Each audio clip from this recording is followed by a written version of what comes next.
परम तत्वाय नारायणाय गुरुभ्यो नमः।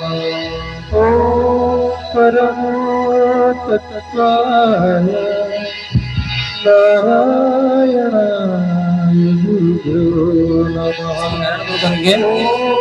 परम श्रीमन्नारायण नारायण नारायण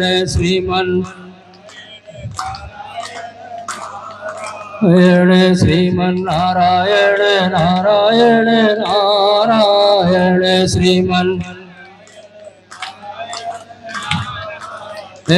लक्ष्मी नारायण नारायण नारायण लक्ष्मी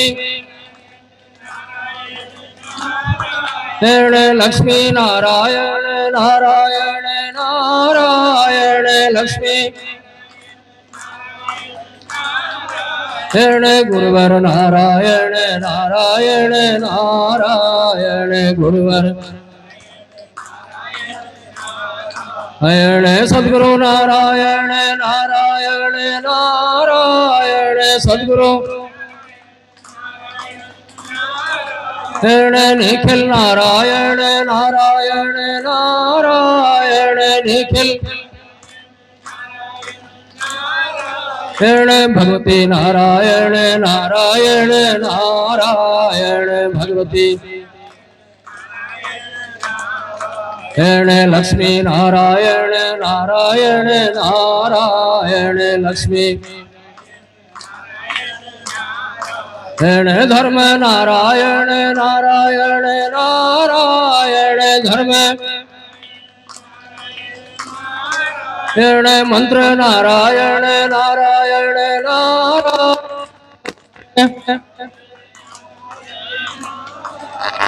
भज नारायण नारायण नारायण भज जप नारायण नारायण नारायण जप गति नारायण नारायण नारायण गति मुक्ति नारायण नारायण नारायण मुक्ति गुरु नारायण नारायण नारायण गुरु निखिल नारायण नारायण नारायण निखिल गुरुवर नारायण नारायण नारायण गुरुवर नारायण गुरुवर नारायण नारायण नारायण गुरुवर भगवती नारायण नारायण नारायण भगवती भगवती नारायण नारायण नारायण भगवती निखिल नारायण नारायण नारायण निखिल निखिल नारायण नारायण नारायण निखिल गुरुवर नारायण नारायण नारायण गुरुवर गुरुवर नारायण नारायण नारायण गुरुवर गुरुवर नारायण नारायण नारायण गुरुवर गुरुवर नारायण नारायण नारायण प्रभु सद्गुरुदेव की ओम हर हर महादेव। सभी बैठ जाए अपने स्थान में, शीघ्रता के साथ बैठ जाए।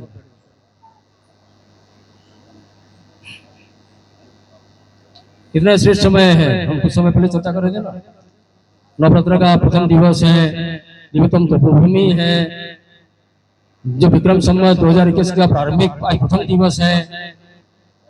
फिर एक सूर्य ग्रहण से ऐसा समय शुरू हुआ है। मतलब ऐसे श्रेष्ठ समय में हम सब के चरणों में है, इन्हीं की कृपा है, आशीर्वाद है कि हमें यहाँ बुलाए हैं। कुछ ज्ञान चेतना से युक्त करने के लिए, कुछ तत्वों से युक्त करने के लिए हमें यहाँ बुलाए हैं। और जीवन में जो भी कष्ट बाधाएं हैं वो कैसे दूर होगा, हम कैसे अपने जीवन का जो लक्ष्य तो कैसे पहुंच पाएंगे। और ध्यान दीजिए कि गुरु के कितने मतलब वही शिष्य को अपने लक्ष्य तक पहुंचाना ये कितने बड़ी कठिन कार्य है। इसलिए पूरे हृदय भाव से हाथ जोड़कर उनके शिष्यों में निवेदन करना है, प्रार्थना करना है। हाथ जोड़ दीजिए कि हे पूज्यपाद गुरुदेव जी, आपके शिष्यों में हम सभी गुरु भाई माँ बहनों का कोटि कोटि नमन है। हमारे जीवन में जो भी बाधाएं हैं, कष्ट है, तकलीफ है, पीड़ाएं हैं, संताप है, वो आपकी कृपा से दूर हो और हमारे जीवन का जो लक्ष्य है वो लक्ष्य तक हम पहुंच सके। जीवन में जो आनंद कहा गया है वो आनंद को हम प्राप्त कर सके और आपके चित्रणों में हमेशा हमारा मन लगे रहे। भक्ति, प्रेम, विश्वास और समर्पण का भाव हमेशा बने रहे। ऐसा ही हम पर आशीर्वाद दीजिए, कृपा कीजिए। और इस निवेदन के साथ 5 बार जगरा के माध्यम से उनका शिष्यों का पूजन करेंगे। एक बार जगरा के माध्यम से पूजन करना है, लगभग से जगरा करना है।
और बहुत सकती है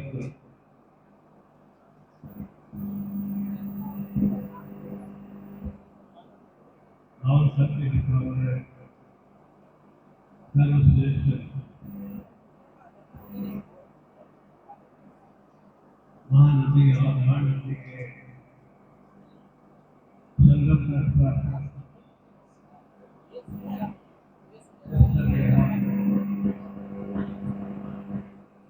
चंद्राशिनी का धाम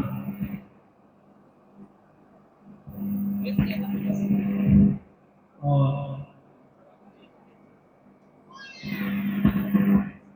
चंद्राशिनी माता जहाँ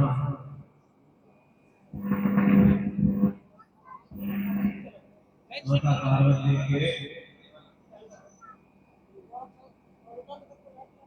देह का चक्षु रूपी आंख रूपी अंश यहाँ गिरा था और यह साक्षुस्मृति ज्योति रूप में भी यह सुप्रसिद्ध स्थान है। और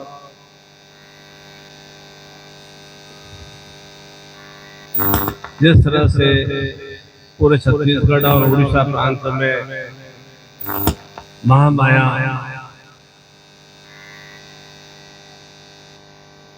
पूर्ण रूप में आद्या शक्ति है, ठीक उसी स्वरूप में समान स्वरूप में चंद्राशिनी का धाम बहुत ही दिव्यतम और पवित्रमय है। और ऐसे दिव्य धाम पर नूतन वर्ष की प्रारंभिक मेला भी हम यहीं से इसी शक्तिपीठ से आरंभ कर रहे हैं। तो निश्चिंत रूप से हमारे भी जीवन में सुशक्तियों रूप में सुश्रेष्ठ में स्थितियों का निश्चिंत रूप से विस्तार होता ही है। और ये सुशक्तियां हमें देवी आराधना के माध्यम से, देवी शक्तियों के माध्यम से और अंतस भाव में आस्था भाव से ही निरंतर निरंतर शक्ति की प्राप्ति होती है। और निश्चिंत रूप से यह दिव्य धाम किसी भी स्वरूप में न्यून नहीं है। और यहाँ बैठकर हम आद्या शक्ति माता दुर्गा सप्तशती का या दुर्गा चालीसा का या दुर्गा मंत्र का गुजरण करते हैं तो निश्चिंत रूप से हम चंद्राशिनी की शक्तियों को पूर्णता से आत्मसात कर सकते हैं। और उन शक्तियों के बल पर ही जीवन में जो भी अनगल कुछ स्थितियां हैं और उन कुछ स्थितियों के फलस्वरूप कुछ स्थितियों का तात्पर्य कि मेरी स्थिति अभी सही स्वरूप में, सरल स्वरूप में, सामान्य स्वरूप में क्रियान्वित नहीं हो रही है। अर्थात उन स्थितियों में अनेक तरह के व्यवधान और बाधाएं आ रही है। स्थितियां चाहे वह शारीरिक रूप से हो या गृहस्थ जीवन के स्वरूप में हो या तो भी हम नौकरी या व्यापार कर रहे हैं अथवा पारिवारिक स्वरूप में हो या मित्रों के स्वरूप में हो, तो उन स्थितियों में हमें प्रतिकूलता की प्राप्ति हो रही है, विपरीत स्थितियों की प्राप्ति हो रही है। वे स्थितियां हमारे लिए जीवन को अधोगति की ओर, कुछ स्थितियों की ओर अग्रसर करती है। जब कार्य तो हम सही स्थितियों की ओर, सही दिशा की ओर बढ़ने के लिए करते हैं, प्रगति करने के लिए करते हैं, परंतु उस वृद्धि भाव में, प्रगति भाव में अनगल स्थितियां आ जाती है तो वे प्रगति हमारी दूषित में बन जाती है। अर्थात उसमें अनेक तरह के अनगल विषमता आ जाती है और उन अनगल विषमताओं के फलस्वरूप ही जीवन अच्छा करने के बाद भी सुश्रेष्ठ में नहीं बन पाता है। वे कुछ स्थितियां कहलाती है और उन कुछ स्थितियों का निवारण कहां से होगा? हम तो अच्छी स्थितियां कर रहे हैं, दैनिक क्रिया भी सही ढंग से कर रहे हैं, अपना कार्य व्यापार भी सही ढंग से बराबर की नौकरी वगैरह रोजगार वगैरह बराबर सही ढंग से संचालित करने की कोशिश कर रहे हैं, परिवार को भी एकजुट रखने की कोशिश करते हैं, अपने मानस चिंतन को भी सही ढंग से रूप से शांत रखने की कोशिश करते हैं, परंतु उसके बाद में भी अनगल स्थितियां आ जाती है। अनगल स्थितियां कहाँ से प्राप्त होती है? इन कुछ स्थितियों के फलस्वरूप जो हमें अपने सन्मार्ग से, सतमार्ग से हमें विस्मृत कर देती है या भटका देती है। वे अनगल स्थितियां हमारे जीवन में निरंतर बनी रहती है। जिस तरह से एक व्यक्ति आया गुरु के पास में, उसने कहा कि मैं बहुत ही दुखी हूँ, परेशान हूँ और जीवन में अनेक तरह की विषम स्थितियां हैं। हर मैं अच्छी स्थिति बनाने की कोशिश करता हूँ, परंतु उसमें नकारात्मक स्थितियां अर्थात नेगेटिव भाव चिंतन अत्यधिक आ जाते हैं।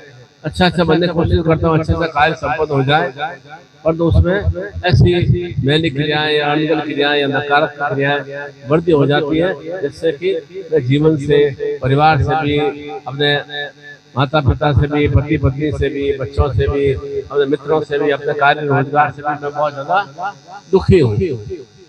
आप उसका कुछ समाधान बताओ। तो गुरु ने कहा कि ठीक है, तुम ऐसा करो, अभी तुम्हें ऐसा महसूस हो रहा है कि सब तरफ नकारात्मक स्थितियां हैं, और ये नकारात्मक स्थितियां किस तरह से आई है, इसके लिए तुम ऐसा करो, ये 2 पौधे लेकर जाओ। उसमें एक पौधा कैक्टस का था, एक पौधा बांस का था। इन दोनों पौधों की तुम देखभाल करना। कैक्टस के पौधे में तो आप देखे होगा कांटे कांटे ही होते हैं, कोई उसमें फूल होते नहीं है, कोई उसमें फल आते नहीं है। तो कांटे कांटे वो हमारे लिए कोई उपयोग में भी नहीं रहता है। उसने दोनों ही पौधों को अपने घर के बगीचे में रोप दिया। निरंतर निरंतर जैसा गुरु ने आदेश दिया वह उसकी देखभाल करता था। बहुत अधिक समय व्यतीत हो गया। धीरे धीरे कैक्टस के पौधों में तो कॉम्प्ले फूट गई, परंतु बांस के पौधे में कोई भी तरह के कॉम्प्ले आई ही नहीं। फिर वापस वो अपने गुरु से मिला। गुरु ने कहा कि तुम मैंने जैसा आदेश दिया है वैसा निरंतर निरंतर करते रहो। और अधिक समय तक वह उन पौधों की देखभाल करता रहा। धीरे धीरे कैक्टस का पौधा तो बड़ा हो गया और बांस के पौधे में तो कुछ भी पल्लवित में कोई स्थितियां आई नहीं। और अधिक समय तक कहा कि गुरु ने कहा कि धैर्य रखना है और निरंतर निरंतर इन पौधों की देखभाल करना है। कुछ समय बाद में कैक्टस का पौधा तो बहुत विशाल विशाल हो गया। बांस के पौधे में थोड़ा अंकुरण आया। तब उसे थोड़ा संतोष आया कि हाँ, बांस के बीच में भी कुछ जान थी, धीरे धीरे अंकुरण आ रहा है। थोड़े समय बाद में देखा कि कैक्टस का पौधा तो एक सीमा तक आकर उसका विकास रुक गया और बांस का पौधा अपनी अपनी गति से बहुत ही तीव्रतम स्थिति से उच्चता की ओर बढ़ता गया। इसका तात्पर्य क्या कि जीवन में भी एक कैक्टस रूपी अनेक अनेक कष्ट बाधाएं रूपी आती हैं। वे कष्ट बाधाएं पूरे पूरे जीवन को पूरा कंटीलामय बना देती हैं और अनेक अनेक तरह के जीवन में दुखों का विस्तार कर देती है। कैक्टस का पौधा निरंतर निरंतर काटे ही देता है। जीवन में ये दुखों रूपी कांटे हमें निरंतर निरंतर प्राप्त होते रहते हैं। पर तो बांस जो है और कैक्टस का पौधे का कोई उपयोग भी नहीं है। कोई ना तो वो जड़ी बूटी में काम आता है, ना कोई ना दवाई में काम आता है, ना ही कोई ऐसा हम कोई इसकी सब्जी बना खा सकते हैं, ना कोई इसका कुछ भी उपयोग भी नहीं होता है। केवल केवल ये तो एक जंगली कंटीली झाड़ियों का पौधा है। बांस का पौधा धीरे धीरे विकसित हो रहा है। धीरे धीरे बांस का जब पौधा विकासशील होता है तो अच्छा ना कि वह एक एक दिन में 2-2 दिन में 12-12 इंच 10-10 इंच की उसकी वृद्धि होती रहती है और कोई पौधे की इतनी बड़ी वृद्धि नहीं होती है।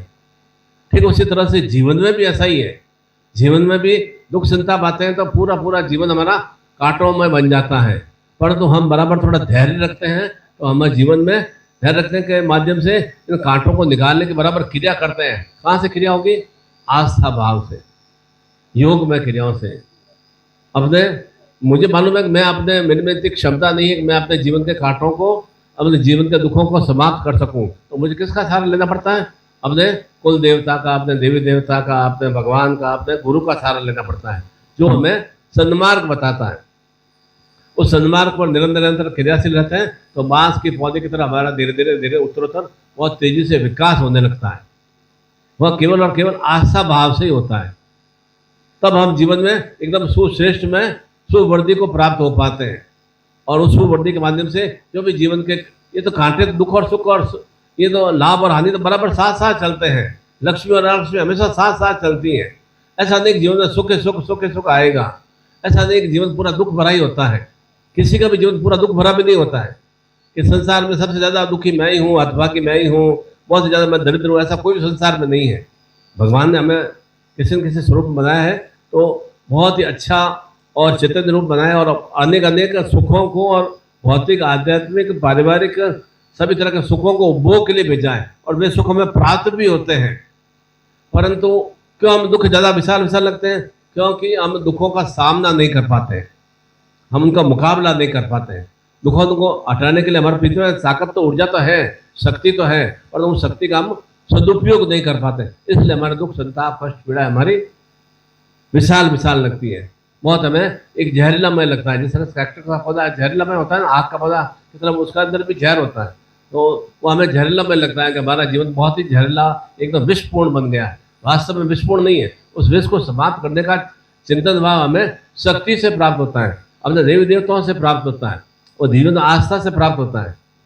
केवल नकारात्मक सोच से भी शक्तियां हमें प्राप्त नहीं होंगी। नकारात्मक सोच से मेरे जीवन के दुख खत्म नहीं होंगे कि मैं बहुत ज़्यादा दुखी हूँ, बहुत ज़्यादा गरीब हूँ, दरिद्र हूँ, बहुत ज़्यादा रुग्ण हूँ, बहुत ज़्यादा बीमार हूँ, बहुत ज़्यादा शत्रु है। उसका निरंतर निरंतर गायन करने से शत्रु समाप्त नहीं होंगे। उसके लिए हमारे भीतर में जो ऊर्जा शक्ति है, ज्ञान बुद्धि की शक्ति है, कर्म करने की शक्ति है, उसको हमें जागृत करना होता है। क्योंकि सुख में तो हम सब कुछ भूल जाते हैं, सुख का तो सदुपयोग करते करते आनंद से इतना लिप्त हो जाते हैं कि हमें कुछ भी अच्छा, मतलब सब कुछ हमें लगता है कि मैं ही बहुत अच्छा है ना, सबसे श्रेष्ठ हूँ, मैं ही ज़्यादा सबसे सुंदर हूँ, मैं ज़्यादा सबसे बड़ा ना धनी हूँ, मैं ज़्यादा सबसे बड़ा उच्चतम स्थिति हूँ। इस कारण से वो हमारे भीतर सुख हमें अभिमान की ओर वृद्धि करता है, अभिमानी में बना देता है। तो अभिमानी धीरे धीरे हमारे जीवन में दुखों का विस्तार करता है। इसलिए सुख में भी यथास्थिति बना कर रखें, दुख में भी यथास्थिति बना कर रखेंगे तो हमें कोई तरह का एहसास नहीं होता है कि दुख हमारे लिए जीवन में ज़्यादा है या सुख हमारे लिए जीवन में कम है, ऐसा हमें एहसास नहीं होता है। उन्हीं की इन दुखों की निवृत्ति कैसे हो? केवल रोना रोने से दुखों की निवृत्ति नहीं होती है।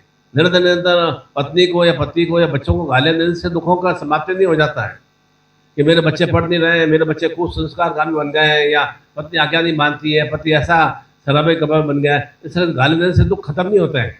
उसके लिए एक भीतर में परिवर्तन करने की क्रिया करनी पड़ती है। परिवर्तन के लिए ऐसे उत्सव और त्यौहार आते हैं, चाहे वो नवरात्रि के पर्व हो या आगे भी जो जैसे जैसे उत्सव पर्व त्यौहार आते हैं ना, इसी उत्सव व्रत उपवास त्यौहार ये पर्व हम क्यों संपन्न करते हैं कि जीवन में सुखद परिस्थितियों का विस्तार हो।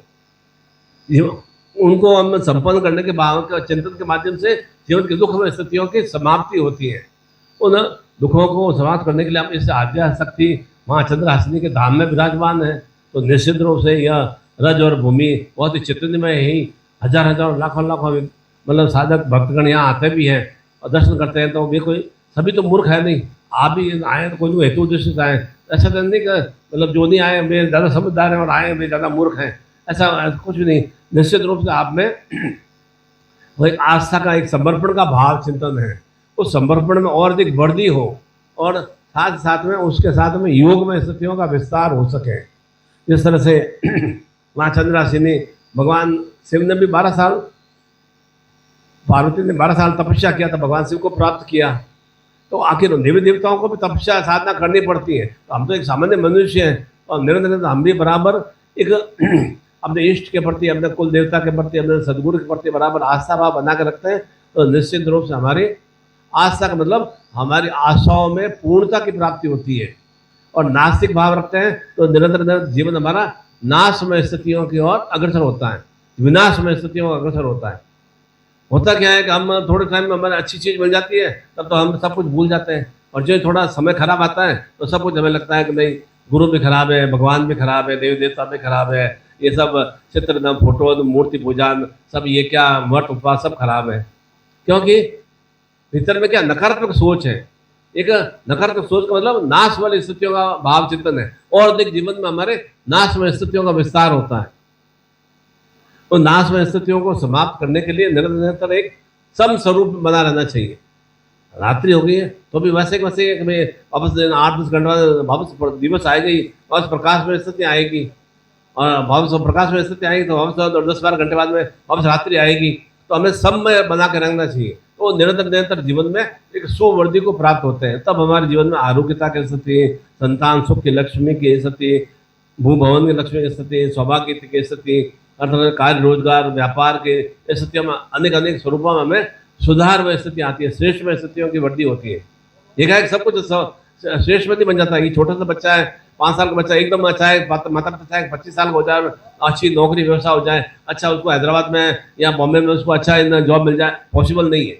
उसको बराबर उसको ज्ञान चिंतन देना होगा। ठीक उसी तरह से हमें भी बांस के पौधे की तरह निरंतर अपने जीवन का संचरण करना होगा, उसका सही ढंग से एक सदुपयोग करना होगा। तो हम जीवन में बांस के पौधे की तरह निरंतर सुवर्धि से युक्त हो सकते हैं, तो अब हम जीवन में सुश्रेष्ठताओं को प्राप्त कर सकते हैं। ये तो एक आपको एक एग्जाम्पल बताया था, और हम नहीं करते हैं तो जीवन में कंटिन्यू सत्य तो है ही, और अधिक कंटिन्यू सत्यों का विस्तार हो जाता है। तो जीवन क्या होगा, एक नारकी में पशुवत सा जीवन बन जाता है।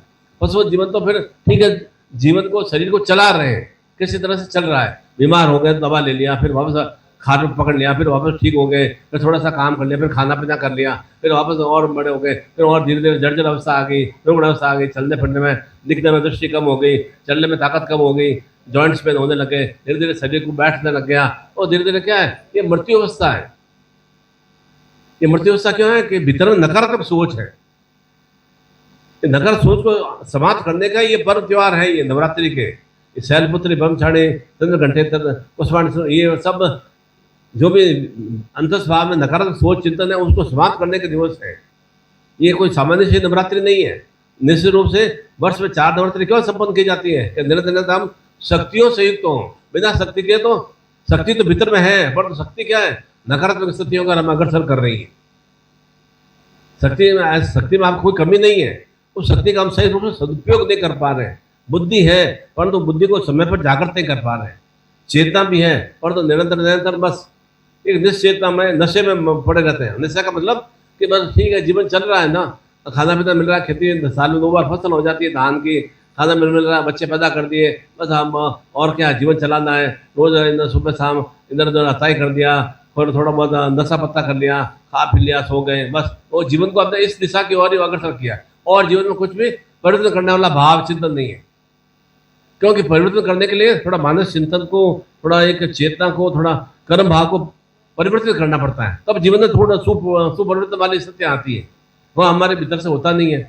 क्योंकि कोई भी आप देखो, आप खुद भी चिंतन करते हो, विचार करते हो, नवरात्रि आया, ठीक है, आपने घर में इन कुछ न कुछ पूजन वगैरह किया भी होगा, या नहीं किया तो अष्टमी नवमी को, रामनवमी को आप अवश्य संपन्न कर लेंगे, या थोड़ा बहुत हैप्पी नवरात्रि कर लिया होगा, कुछ अच्छा थोड़ा बहुत घर में माँ दुर्गा की आरती भी कर लिया होगा, पर वो निरंतरता नहीं रहती है। क्यों निरंतरता क्यों नहीं रहती है? भीतर में वैसे भाव चिंतन भरे हुए हैं, इधर निरंतरता नहीं बनी रहती है। जब तक निरंतरता नहीं बनेगी तब तक जीवन में कोई परिवर्तन नहीं आएगा। निरंतरता बना के रखना पड़ा है कि भाई मुझे जैसे कि मान लो ये मेरे जीवन में अभाव या न्यूनताएं, बाधाएं, तकलीफें हैं, उसे समाप्त करने के लिए निरंतर मुझे क्रिया करना है। निरंतर जैसा सदगुरु ने बताया है, जैसा देव देवता ने बताया है, जिस तरह से मेरे जीवन को, किस तरह से मैं अपने जीवन को आरोग्य में बना सकूं, वो खुद में एक विवेक ज्ञान है। आरोग्य बनाने खुद में विवेक ज्ञान है। धन कमाने के लिए खुद में ज्ञान बुद्धि है, कैसे धन कमाया जाता है। नौकरी करने के लिए, व्यापार करने के लिए खुद में बुद्धि है, और हम उस बुद्धि का निरंतरता बना के नहीं रखते हैं। इस कारण से हमारा शरीर एकदम स्वस्थ नहीं रह पाता है, या हमारा कार्य रोजगार या व्यापार में बराबर उन्नति प्रगति नहीं हो पाती है। निरंतरता बना कर रखते हैं ना, तो जीवन में आपने अभी जो निरंतरता बना कर रखी है, तभी तो जीवन में विषम स्थितियां बराबर निरंतर बनी हुई है ना। दुखपूर्ण स्थितियों में निरंतरता उसको निरंतर बना के रखा है।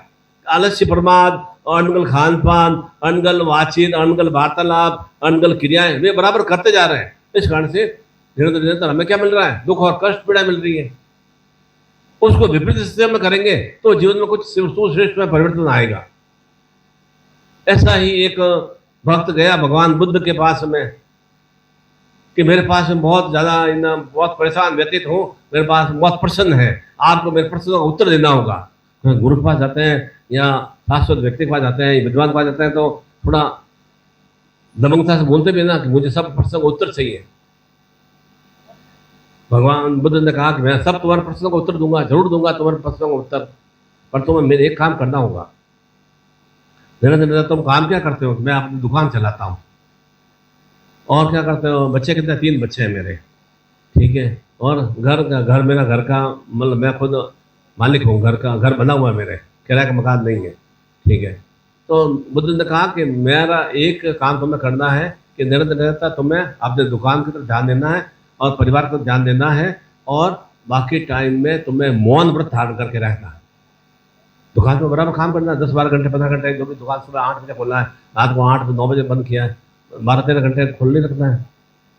बराबर बातचीत करना है, ग्राहक से बातचीत करना है, और घर परिवार में आओ तो उनको टाइम देना है। बाकी टाइम मिले तो कोई पूजा पाठ नहीं करना है, कोई मंत्र जाप नहीं करना है, कोई गुरु का पूजन या किसी भगवान का पूजन नहीं करना, केवल बाकी टाइम में मौन व्रत धारण करना है। 1 वर्ष तक ऐसा करना, फिर आकर मेरे से मिलना, मैं तुम्हें सब प्रश्नों का उत्तर दे दूंगा।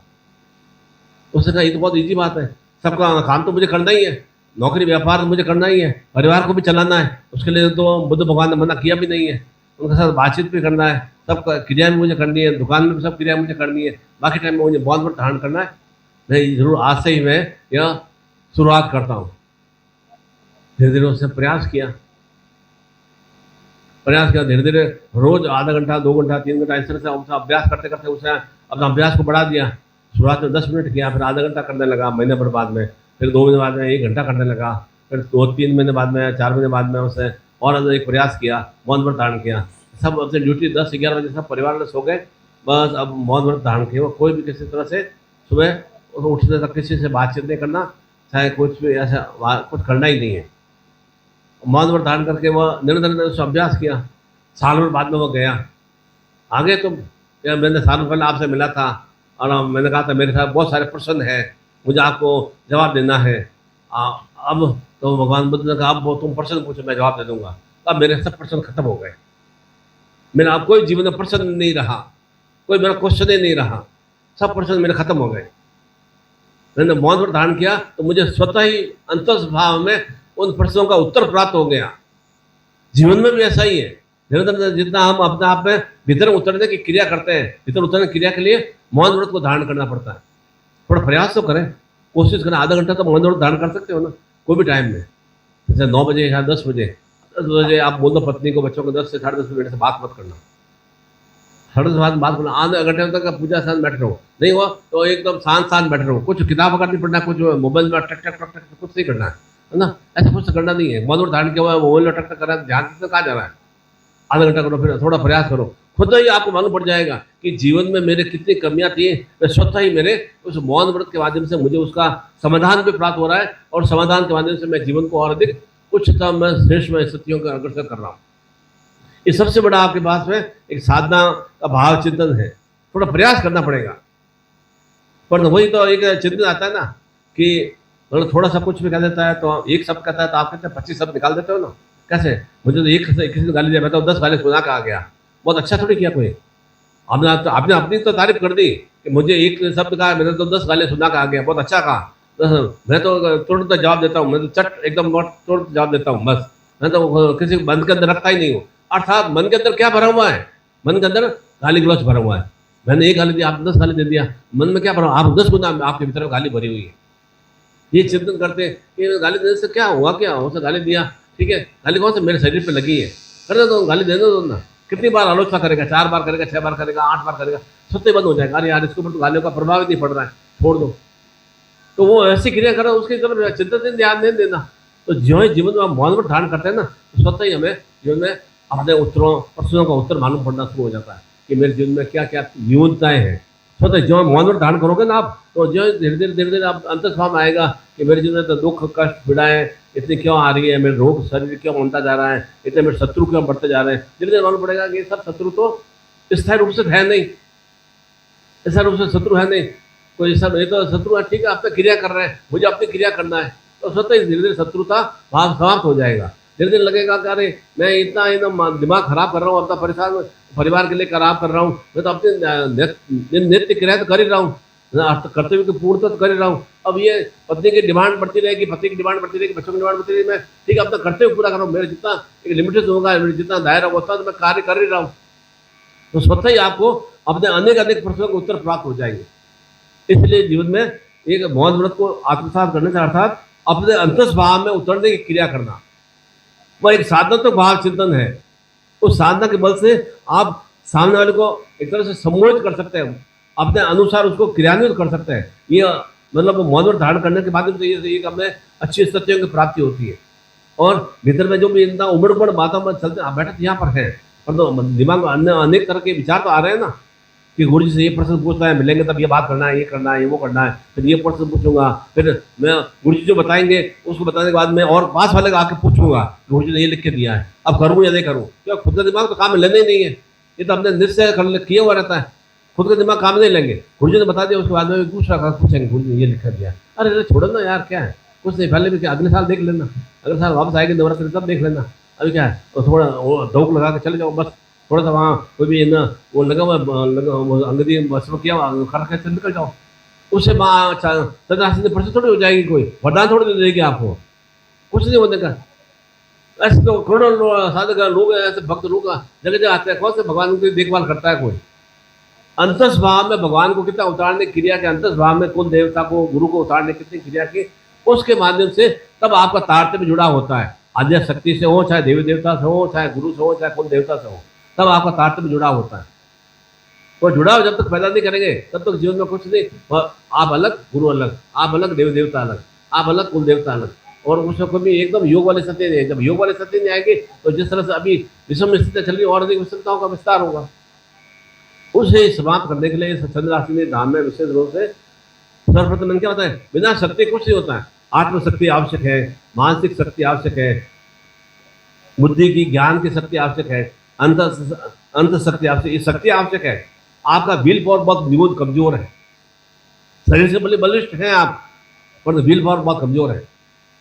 कमजोर क्या है? डगमगाहट वाली शक्तियां रहती है। करूंगा तो क्या होगा, नहीं करूंगा तो क्या होगा, ये करूंगा तो क्या फायदा तो नहीं मिलेगा, नुकसान तो नहीं हो जाएगा, ये करूंगा, क्योंकि ये हमेशा द्वंद्व वाली स्थितियां बनी रहती है। द्वंद्व वाली जहाँ स्थिति रहती है, दो वाली स्थिति रहती है ना, दो नाव पार रखते हैं ना, तो वहाँ आप नदी पार नहीं कर पाते, जीवन के नैया को पार नहीं कर पाएंगे, वह डगमगाती रहेगी आपकी नैया। और अभी भी डगमगा रही है। एक चिंतन होना चाहिए, एक चिंतन होना चाहिए, बस मेरे अंतकरण में मैं अपना स्वयं का फैसला मैं स्वयं करूँ। अब उससे नुकसान हो या लाभ हो तो मेरा भाव चिंतन, अच्छा नुकसान हुआ, खुद में ज्ञान बुद्धि आएगा, मैंने कुछ अनगल काम किया, गलत काम किया और इस कारण से मुझे नुकसान की प्राप्ति हुई। किसी कहने से करेंगे ना, फिर नुकसान हो गया तो फिर आप और पड़ते, यार मैंने उसको फालतू कहना माना और मेरे को ये नुकसान हो गया। खुद की बुद्धि विवेक से कार्य करो हमेशा। भगवान ने इतनी सुश्रेष्ठ में बुद्धि दिया है, इतना सुश्रेष्ठ में शरीर दिया है, इतने सुश्रेष्ठ में चेतना दिया है। खुद की ज्ञान बुद्धि से हमें कर्म करना चाहिए। आपको जितना पेट में इच्छा होती है, भूख लगती है, उतना ही तो भोजन करते हो ना। किसी और के खाने से ज़्यादा भोजन तो करते नहीं हो ना। हाँ, फ्री का मिल जाता है, जब भले ही भोजन ज़्यादा कर लेते हैं कि भाई हाँ फ्री का हलवा मिल रहा है, युवराज ने बनाया है या खीर बनाई, वो तो हम ज़्यादा कर लेते हैं। और बाकी तो घर में तो जितना आपको एक पेट में आएगा उतने करते हो ना। ठीक उसी तरह से जब उधर अपने शरीर की वृद्धि के लिए हम अपने अंतर्भाव चिंतन से ही उतनी क्रिया करते हैं, ठीक उसी तरह से जीवन में भी वृद्धि के लिए अपने बुद्धि से, अपने विवेक से, अपने आत्मिक चिंतन के लिए, आत्म मानसिक चिंतन के लिए निरंतर अपने आप को चित्त जागृत में रखें। ये चाक्षुषमती ज्योति का भाव चिंतन है। ये माता चंद्र राशि का जहाँ एक माता पार्वती का एक ज्योतिर्मय आँख का एक हिस्सा गिरा था, तो हमें वह हिस्सा गिरने का इसका मतलब तात्पर्य है कि हमारी नेत्र ज्योति हमेशा अर्थात चाक्षुषमती ज्ञान शक्ति हमारी जागृत रहनी चाहिए। नेत्र जागृत रहेंगे वो तो ठीक है, उम्र के अनुसार चश्मा भी लग जाएगा, उम्र के अनुसार चश्मा में काम नहीं करेगा और धीरे धीरे थोड़ा ब्लाइंडनेस भी आ जाएगी, वो तो उम्र के अनुसार आती है। पर तो ज्ञान शक्ति अंतस्भाव से आती है। ज्ञान शक्ति कहीं दिखाई नहीं देगी, मेरे शरीर पर नहीं, आपके शरीर पर दिखाई नहीं देगी। आंखें कमजोर होगी वो तो शरीर दिखाई दे देगी कि हाँ थोड़ा दूरदृष्टि में कमजोर होगी या पढ़ने की दृष्टि कमजोर होगी, वह तो दिखाई दे देगी आपको। परंतु ज्ञान शक्ति को जागृत करने के लिए आज विशेष रूप से चंद्र राशि ने चाक्षुषमती नेत्र ज्योति प्रतिभाग दीक्षा अर्थात ज्ञान शक्ति के माध्यम से, आत्मिक शक्ति, कर्म शक्ति के माध्यम से निरंतर हम जीवन में जो भी हमारे भावना चिंतन है, जो भी हमारे जिन्हें हम प्राप्त करना है उन्हें प्राप्त कर पाते हैं। एकदम एकाएक धन लक्ष्मी नहीं आएगा, उसके लिए वो ज्ञान शक्ति जागृत हो जाएगी, कर्म शक्ति जागृत हो जाएगी, एक भीतर में इन सुख कर्म करने की, सुख लक्ष्मी प्राप्त करने की शक्ति जागृत हो जाएगी, सुख ज्ञान प्राप्त करने की चेतना जागृत हो जाएगी। वह एक चाक्षुषमती नेत्र ज्योति माता चंद्र राशि ने, तब हम शक्ति से परिपूर्ण हो पाएंगे। फिर वही वहाँ पर शक्ति, अब चंद्र राशि को आप योग में सत्य में आत्मसात नहीं करेंगे तो माता अपने स्थान पर विराजमान है, आप अपने घर पे बैठे हैं, कोई आप चंद्रपुर में बैठे हैं, चाहे रायगढ़ में बैठे हैं या और के आसपास में बैठे हैं, और कोई उसमें फर्क पड़ने का नहीं है। माता वहाँ पर कोई उठ के आयनित रही और आपके भीतर में कोई चेतना परिवर्तित नहीं है तो आप कुछ अपना आप में परिवर्तित भी नहीं कर पाएंगे। जो स्थिति इस 2080 में थी वह 2081 में वैसी स्थिति रहेगी, क्योंकि परिवर्तन करने के चिंतन भाव में हम क्या पता है, परिवर्तन करना बहुत कष्टप्रद लगता है। किसी को कहते हैं ना, डॉक्टर कहता है कि अच्छा तुम थोड़ा मद्यपान बंद कर दो, धूम्रपान बंद कर दो, जर्दम बंद कर दो, बहुत छटपटाहट सी होती है। फिर थोड़ा सा टाइम छोड़ते हैं, फिर थोड़ा वापस पकड़ लेते हैं, फिर छोड़ा है, फिर छोड़ते हैं, फिर वापस पकड़ लेते हैं। क्यों पकड़ लेते हैं? क्योंकि वह लालसा हमारे जीवन में बनी रहती है, हम उसके बिना रह नहीं पाते, वो वही हमें अधोगति की ओर अग्रसर करती है। ठीक उसी तरह से जीवन में भी जो सदस्थितियों की प्राप्ति के लिए निरंतरता बना के रखना चाहिए। जैसे मैंने क्या होता है मौन व्रत के रूप में, वो साधक भाव चित्त बना के रखना पड़ेगा निरंतर निरंतर। चाहे वह नवरात्रि है तो भी मुझे नित्य नित्य इसी तरह से पूजा साधना ध्यान चिंतन करना है। मेरा कुल देवता है, मेरे कुल देवी है, उसी का मुझे ध्यान चिंतन, मेरे सदगुरु है, मुझे उसी का ध्यान चिंतन करना है। एक को पकड़ के रखना है। राम ने भी वशिष्ठ और विश्वामित्र के ज्ञान को पकड़ के रखा, शिव के ज्ञान को नहीं पकड़ के रखा उन्होंने। एक ही चिंतन, एक ही गुरु, दोनों गुरु को पकड़ के रखा, बस वशिष्ठ और विश्वामित्र को। भगवान श्री कृष्ण ने सांदीपन गुरु को पकड़ के रखा और किसी का चिंतन भाव नहीं किया। उससे पहले भगवान शिव तो आदि अनादि थे, उनका चिंतन भाव नहीं किया। एक ही गुरु को पकड़ के रखा और उसी गुरु को आने से 64 कला से परिपूर्ण बन गए। राम ने भी अपने गुरु को पकड़ रखा तो वे 16 कलाओं से परिपूर्ण बन गए। ठीक है, अब आप जीवन में एक ही गुरु को पकड़ रखेंगे तो निश्चित रूप से जीवन में सुश्रेष्ठ में कलाओं से युक्त। प्रत्येक व्यक्ति में कुछ न कुछ सुश्रेष्ठ में कलाएं होती है, आर्ट होता है, जब तो आप एक देवत्व रूप में आपको देह प्राप्त हुई ना, नहीं तो पशुवत रूप होते ना, जानवरों के तो होते ना, जानवरों में तो कोई ऐसी संस्कार होते भी नहीं है, या कुछ कलाएं भी नहीं होती है, केवल भोंकते कला होती है, काटने कला होती है, और कुछ विशेष कलाएं होती भी नहीं उनमें। आप में कम से कम बेहतर कलाएं नहीं है ना, भोंकते कला है नहीं और काटने कला है नहीं आप में, अच्छी सुकलाएं, उन सुकलाओं में और अधिक विस्तार कर सकते हैं। वो विस्तार आएगा शक्तियों की आराधना के माध्यम से। कैसी शक्तियाँ? जो भीतर में अंतर स्वभाव में विषम शक्तियाँ, उनके नाश करने के माध्यम से आएगा। उसके लिए एक साधक भाव चिंतन चाहिए, दीक्षा का भाव चिंतन चाहिए, एक मंत्र जाप का भाव चिंतन चाहिए। मंत्र जाप को कहते हैं, मंत्र जाप होता ही नहीं है गुरु जी, 4 माला क्या मतलब, एक दीपक धूपबत्ती भी नहीं जला पाते हो। क्यों नहीं जला पाते? वह भीतर में एक आस्था में भाव नहीं है। पत्नी जला देगी, बाद में जला देंगे, शाम को आके जला देंगे, क्या है, आज दिन जलाया कोई बात नहीं, कल दूसरे दिन जला देंगे। वो क्यों? नकारात्मक सोच जाता है। तो हमारे काम में भी उसी तरह से विघ्न बाधाएं आती है। निर्णय से बात रहती है कि मैं अपना सुकृत काम करते घर से जा रहा हूँ, ईश्वर का नाम लेकर जा रहा हूँ, दीपक प्रज्वलित करके जा रहा हूँ, गुरु का मंत्र जाप करके जा रहा हूँ, निश्चित रूप से मेरे कार्य में सफलता मिलेगी। ऐसा सोच चिंतन पॉजिटिव रख के जाएंगे, उनसे पॉजिटिव स्थितियाँ मिलती है। और नकारात्मक सोच करके जाएंगे, घर से लड़ झगड़ के जाएंगे, आज वैसे उससे लड़ना है, आज उसको गाली गलौज करना है, आज उससे ये ईंधन लेना है, आज उसको ये करना है, तो विपरीत स्थितियाँ प्राप्त होती है। तो नकारात्मक सोच से क्या होता है? शरीर की हानि खुद की होती है और किसी की हानि नहीं होती है। पत्नी की या बच्चों के शरीर की हानि की नहीं होगी, अपने स्वयं के शरीर की हानि होती है। इसलिए छत्तीसगढ़ में थोड़ा पुरुष वर्ग अल्पायु के होते हैं, बहुत जल्दी उम्र में उनकी मृत्यु, अकाल मृत्यु को प्राप्त हो जाता है। क्यों अकाल मृत्यु प्राप्त होता है? इसी कारण से, क्योंकि उनमें कुछ नकारात्मक स्थितियाँ ज़्यादा विस्तार रूप लेती हैं। आस्था भाव उनमें न्यून होता है और बहन बेटे में आस्था भाव अत्यधिक होता है। इस कारण से वे आयु से अधिक होते हैं। परंतु जब घर में कोई संचालन वाला व्यक्ति नहीं होता है तो उनका जीवन बहुत ही नारकी में बन जाता है।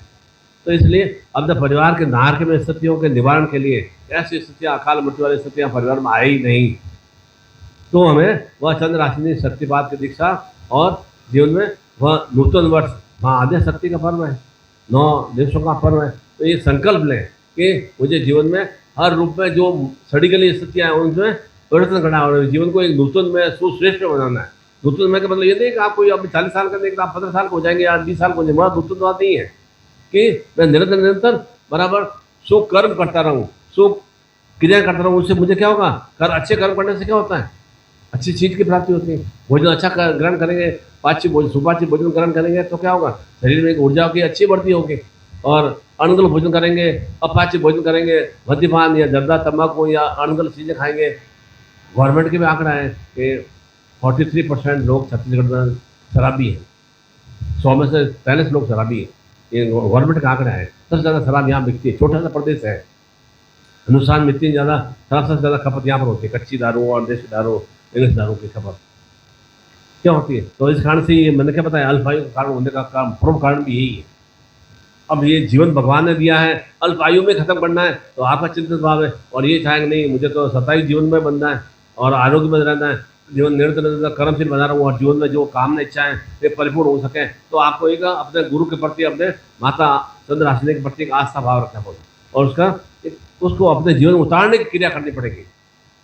नमन नहीं करना है, प्रणाम करता हूँ गुरु जी को या माता को प्रणाम करता हूँ, नमन नहीं करना है। उस नमन के साथ, नमन का मतलब मैंने अपने भीतर मन में उसको उतारने की क्रिया किया। नमन का भाव ये चिंतन होता है, नमस्कार का भाव चिंतन ये होता है कि मैं ईश्वर रूपी उस प्रणाम करता हूँ। नमस्कार का मतलब ये होता है, प्रणाम का मतलब होता है कि मेरे जो प्राण हैं ये पूर्ण रूप से आपके प्रति समर्पित है। प्रत्येक शब्द का एक अर्थ है, ये उस अर्थ को, भावना को समझ के हम क्रिया करते हैं ना, तो हमें एक शुभ फल की प्राप्ति होती है। अभी आप शुभ भाव से शक्तिपात की दीक्षा लेंगे ना, मनोकामना दीक्षा और चंद्रासिनी शक्ति प्राप्ति दीक्षा, जिससे कि असुरों का संहार हो सके। असुर कौन है? जो मेरे अनगल बुरी आदतें हैं, वे सबसे बड़े शत्रु हैं। अनगल खान पान की है या असत्य आचरण की है, आलस्य प्रमाद की, वे सबसे बड़े शत्रु हैं। व्यक्ति मेरा शत्रु नहीं है, मुझे अपने भीतर के शत्रुओं को समाप्त करना है। मुझे पढ़ने में मन नहीं लग रहा है, मेरा काम में मन नहीं लग रहा है, मेरे इन बोली में बिल्कुल इन मतलब अपशब्द निकलते हैं, गाली गलौच निकलता है, ये सब मेरे स्वयं के शत्रु हैं। उन शत्रुओं का संहार के लिए वह चंद्रासिनी शक्तिपात की दीक्षा और उसके बाद में मनोकामना पूर्ति दीक्षा कि मेरे कामना क्या है, मन की कामना क्या है, उन कामनाओं को पूर्णता प्राप्त। मैं आज इस नवरात्रि की प्रतिपदा तिथि पर नववर्ष का प्रथम दिवस है और शांति बेला का पर्व है और मैं चंद्रासिनी धाम में विराजमान हूँ। सबसे बड़ा एक अचीवमेंट यह है, उस अचीवमेंट को और अधिक जीवन में बांस के पौधे की तरह पल्लवित करने के लिए जीवन में बांस की तरह वृद्धि कर सकूँ, उन्नति प्राप्त कर सकूँ। कैक्टस की तरह नहीं, कंटिन्यू मेरे को एक विश्ववादी बनाना है जीवन के हर समय, हर जगह जगह मेरे जीवन में कांटे कांटे रहे, उन कांटों को समाप्त करने के लिए अपने आप को शक्तियों से परिपूर्ण करना है। उस शक्तियों की प्राप्ति के लिए विशेष रूप से वह चंद्रासिनी आदि शक्तिपात की दीक्षा, जो कि जीवन में अनेक अनेक रूपी शत्रुओं का संहार कर सके, जो धनहीनता के रूप में है या काल रूपी स्थितियों के रूप में है या मृत्यु रूपी स्थितियों के रूप में है या घर में कलह रूपी स्थिति, ये सबसे बड़े शत्रु हैं। घर में जाए, घर में नृत्य कलह ही होता रहे, लड़ाई झगड़ा होता रहे, सबसे बड़ा ज़्यादा शत्रु तो हमारे यही है, और कोई शत्रु नहीं है। पति जाए, पत्नी हमारे लड़ाई झगड़ा करे, पति जाए तो पति से वो लड़ाई झगड़ा करे या पति लड़ाई झगड़ा करे, बच्चों से लड़ाई झगड़ा करे, तो सबसे बड़े शत्रु तो हम है। लड़ाई झगड़ा करने का मतलब क्या हुआ कि मेरा उससे एक विचार भावना नहीं मिल रही है, अर्थात मैं उसे अपना दुश्मन मान रहा हूँ। लड़ाई झगड़ा करने का भाव से तो क्या हुआ, मैं उसे शत्रु मान रहा हूँ। वो भीतर के शत्रुओं को समाप्त करने का ये विशेष पर्व है। ये उस चंद्रासिनी माँ आदि शक्ति पर्व पर हम अपने अंतस भाव में उन शत्रुओं को समाप्त करने के लिए, तो शत्रुओं को समाप्त करेंगे तो फिर हम हमारा जीवन सरल और एक सुश्रेष्ठ में बन सकेगा। तब हम जीवन में कोई भी अच्छा कर्म करेंगे ना, तो हमें जल्दी यथाशीघ्र उसकी सुसफलता की प्राप्ति होगी।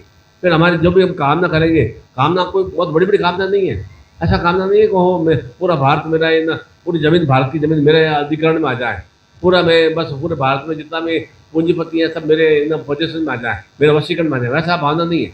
ये भावना है कि मेरा जीवन में आरोग्यता बने रहे तथा जीवन से को मेरे पुत्र पौध सुख की वृद्धि हो, मेरे कार्य व्यापार रोजगार कृषि में धन लक्ष्मी, ये सामान्य सामान्य सी कामना है। उसमें भी इतनी बाधा अड़चनें क्यों आ रही है?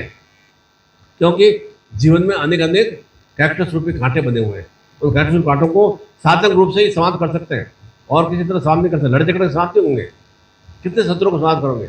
पति लड़ाई कर रही है, पति लड़ाई कर रहा है, उसको घर से निकाल देंगे? नहीं निकाल सकते। बच्चे आपका मान लो अनगल को गामी बन गया, क्या बच्चों को घर से निकाल देंगे? नहीं निकालेंगे। अर्थात उनके भीतर में जो शत्रु भाव है, हमारे भीतर जो शत्रु भाव है, उसे समाप्त करने के लिए माँ आद्याशक्ति चंद्रासिनी के शक्तिपात की दीक्षा और वह मनोकामना शक्तिपात की दीक्षा हम प्राप्त करेंगे। सर्वप्रथम अभी थोड़ा समय भी ज़्यादा व्यतीत होता जा रहा है, आपको प्रसाद भी ग्रहण करना, आरती भी करना है, शांति बेला का समय भी हो गया, तो पहले हम यह शक्तिपात की दीक्षा संपन्न करेंगे, उसके बाद आरती संपन्न करेंगे, उसके बाद भोजन ग्रहण करने के बाद में आप मेरे से मिलेंगे। थोड़ा ये क्रिया आप ले। प्रथम हम आए किस उद्देश्य से? माँ आद्यशक्ति चंद्रासिनी के धाम में आए, तो पहले चंद्रासिनी धाम को हम पूर्णतः से आत्मसात करें। तो उधर रूम की तरफ भागना नहीं है, मिलना है, सब कुछ आपने समस्या तो बता दिया, समाधान बता दिया, उसके बाद में आप मिलने के बाद क्रिया करते हैं। इसका मतलब क्या हुआ? कोई भी आपने सुना ही कुछ नहीं है। वो जीवन में मतलब ये 10 आधा घंटा में बोला ना, उसको आधा मिनट भी आपने जीवन में उतारने की क्रिया नहीं की है, तो दौड़ने मिलते हुए दौड़ने के लिए आ जाते हैं। तो इसका मतलब क्या हुआ? कुछ भी जीवन में परिवर्तन करने वाला भाव चिंतन नहीं है। जब बता दिया, मैं भी वापस वही लिखूंगा, चंद्रासिनी शक्तिपात की दीक्षा या मनोकामना दीक्षा, वापस बात घूम फिर के वही आएगी। आपका भी समय अपव्य होगा और आप जो माँ आद्यशक्ति का आरती समय पर संपन्न करना है, प्रसाद भी ग्रहण करना है, तो उसमें आपको देरी लगेगी। अच्छा है कि प्रत्येक साधक साधिका और चंद्रासिनी माँ आद्यशक्ति जो कि जीवन के दुखों को समाप्त करने में, हरण करने में सहायक है, जीवन के कांटों को समाप्त करने में सहायक है और निरंतर तक मनोकामना पूर्ण निरंतर सुवृद्धि से युक्त हो सके, उससे शक्तिपात की दीक्षा आप प्राप्त करके यहाँ विराजमान होंगे। तो व्यवस्था करके शक्तिपात दीक्षा प्राप्त हो, एक प्रयास तो होना चाहिए कि 9 बजे से पहले, 9:30 से पहले हम शक्तिपात दीक्षा आत्मसात कर लें, होना चाहिए। फिर मध्य रात्रि में शक्तिपात दीक्षा थोड़ा वो उसका एक अलग टाइम प्रोसेस होता है और विशेष रूप से सूर्य ग्रहण का पर्व भी चल रहा है और नूतन, सबसे बड़ी बात है नूतन वर्ष भी है। अब यहाँ तो बोले रात्रि हो गई, पर तो सूर्य तो कहेंगे अमेरिका में तो उदय हो ही रहा है ना, इंग्लैंड तो उदय है ही ना, तो वहाँ ग्रहण की क्रिया तो सूर्य तो शाश्वत है ही ना। अंधेरा भले होगा तो थोड़ी सूर्य समाप्त हो गया, सूर्य समाप्त थोड़ी हुआ है। तो सूर्य तो तेजस्वी में बनाए हुए ही, तो उसकी चेतना में ऐसा सुयोग भी बना हुआ है, और ऐसा चंद्र राशि धाम में भी विराजमान है। तो इन तीनों ही सुयोगों से हम इस समय का सदुपयोग कर लेते हैं, तो जीवन में एक सुपरिवर्तन वाली स्थिति आती है। अब देखता हूँ कि आप में से कितना लोगों ने अपने अंदर भी अंतस्भाव में इस प्रवचन को 5 शब्दों को 10 शब्दों को उतारने की क्रिया किए, तो वे तो सीधे सीधे पर्ची बना लेंगे, और जिन्होंने बिल्कुल भी उतारने की क्रिया नहीं किए तो उनके जीवन में कुछ भी फर्क नहीं आने का है। फिर भली में मिल भी लेंगे तो भी कुछ फर्क नहीं है। फिर क्या करेंगे, मिलने के बाद में क्या बताया था, फिर दूसरे से पूछेंगे क्या करना चाहिए, क्या अरे यार छोड़ो ना यार छोड़ो। तो ये तो मतलब एक गुरु जो आपको एक अपना हस्तलिखित से आपको एक संदेश दे रहा है, एक चेतन दे रहा है, उससे भी हम आत्मसात करने का चिंतन नहीं रखते हैं। फिर हम भले गुरु चंद्र पहन लेंगे, कितनी भी ओढ़ लें उसमें गुरु का भाव चिंतन आएगा भी नहीं। कितना भी हम यहाँ माता का दर्शन आप कर लेना, भले कल भी आके कर लेना, आज भी आपने किए होंगे, कुछ भी फर्क नहीं आने का, क्योंकि भीतर से आपने परिवर्तन करने की क्रिया नहीं किया है। भीतर में जो कांटे रूपी स्थितियां हैं, दुख रूपी स्थितियां, उन्हें समाप्त करने के लिए आपने कुछ भी अपने आप में ऊर्जा से युक्त नहीं हुए। शक्तिपात का दीक्षा का मतलब होता है ऊर्जा से युक्त होना, एक चेतना से युक्त होना। वो ऊर्जा तो आप आत्मसात कर ही नहीं रहे और अनगल क्रिया करते जा रहे हैं। मैं ही चाहता हूँ कि आपको जीवन में चंद्र राशि माता की शक्ति का निरंतर उदय बना रहे, एक चेतन जागृत बने रहे, निरंतर माता चंद्र राशि स्वरूप में आपके सूर्य की तेजस्विता बनी रहे, और निरंतर ये नूतन वर्ष आपके जीवन में प्रत्येक दिवस सुमंगल में सुसुचियों से युक्त हो। ऐसी हम कामना के साथ शक्तिपात की दीक्षा लेंगे तो निश्चित रूप से आज से 2081 प्रथम दिवस है, तो पूरा वर्ष 2081 तक निरंतर आपके जीवन में नूतनता निश्चित रूप से आती रहेगी। ये मेरा एक प्रण और वचन है, और उसको आप फॉलो करेंगे तो निश्चित रूप से उसमें एक आप खुद महसूस करेंगे 2080 में किस तरह से स्थितियाँ थी जो 2023 में, और आप अगर 2024 और 25 में कैसे स्थिति में धीरे धीरे उत्तरोत्तर परिणत आ रहा है। 9 दिनों में आपको एहसास हो जाएगा। आप उससे आत्मसात करने की क्रिया तो करें, इसलिए एफर्ट बट कुछ नहीं करना है। जो भी आपने अंतस्भाव उतारा है ना, तुरंत उसको जाके अपने वापस वो चेतना का दीक्षा के माध्यम से अपने भीतर उतारने की क्रिया करना है। मैं कोटि को ऐसा देता हूँ कि आपके जीवन में माँ आद्याशक्ति चंद्र राशिनी जो महामाया स्वरूप से भी उच्चतम स्वरूप से प्राप्त है, वह आपके जीवन में महामाया का मतलब अनेक अनेक स्वरूपों में माया की प्राप्ति हो, जो जीवन में निरंतर निरंतर योग भोग में सुस्थिति युक्त करे, निरंतर में सुवर्धियों से युक्त हो सकूँ। वह महामाया का चंद्र राशि का भाव चित्रण है। आपके जीवन में माता चंद्र राशि रहे, जिससे कि अनेक अनेक शत्रुओं का संहार कर सके, और जीवन में जब संहार हो जाएगा शत्रुओं का, तो जीवन में अच्छे अच्छे मित्रवत चीज़ों का उदय होगा, मित्रवत क्रियाओं का उदय होगा। वही मैं आपके जीवन में सुमंगलमता बनी रहे, और जीवन में आप निरंतर सत्तायुक्त जीवन से, अखंड सुहाग सौभाग्य से, संतान सुख से, पुत्र पौत्र लक्ष्मी से, और कार्य व्यापार रोजगार धन लक्ष्मी से आप युक्त हो सके, ऐसी आप सभी के लिए मंगल कामना करता हूँ। बोलो माता चंद्र राशिनी माता की जय। हर हर महादेव।